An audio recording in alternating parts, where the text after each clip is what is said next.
ইতিহাসের পাতায় লেখা থাকবে পাকিস্তান ছিলেন বিশ্বের অন্যতম পারমাণবিক শক্তিধর, তবুও গাজার রক্ষার্থে একটিও বোমা উড়ে আসেনি গাজার দিকে। হ্যাঁ, অবশ্যই গাজার দিকে বোমা উড়ে এসেছে, কিন্তু সেটি ছিল ইসরায়েলি হানাদার বাহিনীদের। মিশরের বুক চিরে নীল নদ বয়ে গিয়েছে শতাব্দীর পর শতাব্দী, যা প্রাণ জড়িয়ে গিয়েছে আফ্রিকার মরুভূমিকে। অথচ পাশেই গাজার তৃষ্ণার্ত শিশুরা মাটিতে কাঁপতে কাঁপতে লুটিয়ে পড়েছিল। সৌদি আরব, আরব আমিরাত ছিলেন তেলের সাগর, তেলের সাগরে বেঁচে থাকা বিলাসী সাম্রাজ্য। কিন্তু গাজার অ্যাম্বুলেন্সগুলো পেট্রোল না পেয়ে রাস্তায় দাঁড়িয়েছিলেন নিঃশব্দে নীরবতায়। নীরবতার জন্য তাদের একমাত্র আর্তনাদ। সর্বোচ্চ আশা প্রত্যাশা অসংখ্য চোখ তাকিয়েছিলেন তুরস্কের দিকে। নেতৃত্বের স্বপ্নে বিভোর, উম্মার দাবি একমাত্র মুখপাত্র। তবুও গাজার জন্য কিছুই করতে পারল না। না রসদ সামগ্রী, না সাহায্য, না সাময়িক সহযোগিতা, না নিরাপত্তা। নিশ্চয়ই ছিল কূটনৈতিক আগ্রাসন ফিলিস্তিনের জন্য।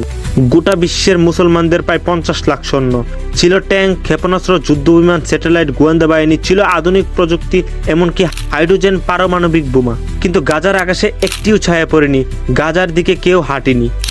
কিন্তু হেঁটেছে ইসরায়েলি হানাদার বাহিনী।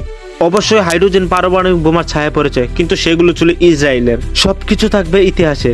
গাজার মতোই কাশ্মীর, উইগুর, রোহিঙ্গা সহ ভিন্ন প্রান্তে জুলুমের অন্ধকারে থাকা মুসলমানদের কথা। তবে সবচেয়ে করুণভাবে লেখা থাকবে, তারা চুপ ছিল, সবই ছিল নীরব।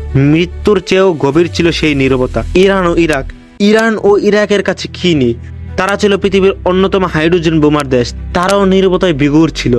অবশ্যই তাদের নামটিও লেখা থাকবে পৃথিবীর অন্যতম ঘৃণিত পৃষ্ঠায়। রাফা হয়ে গিয়েছে পৃথিবীর বৃহত্তম কবরস্থান। সেখানে শুধু মানুষের কবর নয়, হয়েছে দাফন, হয়েছে বিশ্ব মানবতার দাফন। মুনাফিকদের খাতায় নাম রেখো না ইয়া রব, আমরা নিরুপায়, উপায় বের করে দাও ইয়া রব।